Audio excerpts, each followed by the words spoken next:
Hello everyone, welcome to our channel. ఈ వీడియోలో నేను చుక్క కూర టమాటా కర్రీ ఎలా ప్రిపేర్ చేయాలో చూపించబోతున్నాను. నోటికి ఏమీ రుచించినప్పుడు పుల్ల పుల్లగా కమ్మగా ఉండే చుక్క కూరతో ఇలా కర్రీ ప్రిపేర్ చేసుకుని తింటే ఎంతో టేస్టీగా బాగుంటుందండి. అన్నంలోకైనా చపాతీలోకైనా ఈ కర్రీ చాలా టేస్టీగా ఉంటుంది. మరి ఆలస్యం చేయకుండా వీడియోని స్టార్ట్ చేద్దాం. నేను ఇక్కడ 4 కట్టల చుక్క కూరను తీసుకొని శుభ్రంగా కడిగి సన్నగా తరిగి పెట్టుకున్నానండి.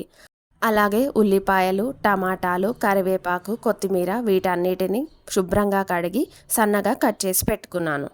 ఒక బౌల్ తీసుకొని అందులో 2 టేబుల్ స్పూన్ల ఆయిల్ వేసి ఆయిల్ వేడెక్కాక సన్నగా కట్ చేసి పెట్టుకున్న ఉల్లిపాయ ముక్కలను వేసుకొని బాగా ఫ్రై చేసుకోవాలి.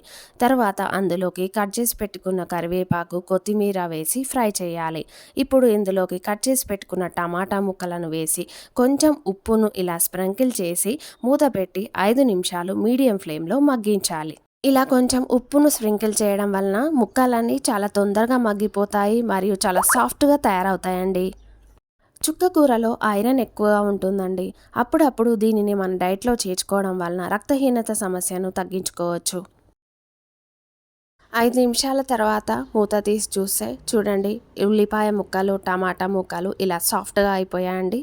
ఇప్పుడు దీనిలోకి పసుపు, అల్లం వెల్లుల్లి పేస్ట్ వేసి ఒకసారి బాగా కలుపుకోవాలి. తరువాత ఇందులోకి చుక్క కూరను వేసి ఒకసారి కలుపుకొని మూత పెట్టి 8 నిమిషాల పాటు మీడియం ఫ్లేమ్లో మగ్గించాలి. చుక్క కూర చాలా పుల్లగా ఉంటుందండి. టమాటాలను మీ రుచికి తగ్గట్టు వేసుకోండి. మూత తీసి చూస్తే చూడండి, చుక్క కూర మొత్తం ఇలా దగ్గరగా అయిపోయింది. ఇప్పుడు దీనిలోకి రుచికి సరిపడా కారం, ఉప్పు వేసి మరో 5 నిమిషాలు మూత పెట్టి మగ్గించాలి. వెజిటేరియన్స్ అయితే ఈ కర్రీ కాంబినేషన్లో వడియాలు నంచుకొని తింటే చాలా టేస్టీగా ఉంటుందండి. మరి నాన్ వెజిటేరియన్స్ అయితే ఈ కర్రీ కాంబినేషన్లో ఎగ్ ఆమ్లెట్ చాలా బాగుంటుంది. ఆకుకూరల్లో చాలా పోషకాలు ఉంటాయండి. తరచూ ఆకుకూరలను మన డైట్లో చేర్చుకోవడం వలన ఈ పోషకాలు మనకు అందుతాయి. చుక్కకూర తినడం వలన జీర్ణ వ్యవస్థ మెరుగుపడుతుంది. ఈ చుక్కకూరతో పప్పు మరియు పచ్చడి కూడా చేసుకోవచ్చండి. ఇప్పుడు దీనిలోకి కొంచెం ధనియాల పొడి మరియు గరం మసాలా వేసి ఒకసారి కలుపుకోవాలి. అంతే, ఎంతో టేస్టీ చుక్కకూర టమాటా కర్రీ రెడీ. ఈ వీడియో మీకు నచ్చినట్లయితే ప్లీజ్ లైక్ చేసి మీ ఫ్రెండ్స్ అండ్ రిలేటివ్స్కి షేర్ చేయండి. మరిన్ని ఇంట్రెస్టింగ్ వీడియోస్ కోసం మా ఛానల్ని సబ్స్క్రైబ్ చేసుకోండి.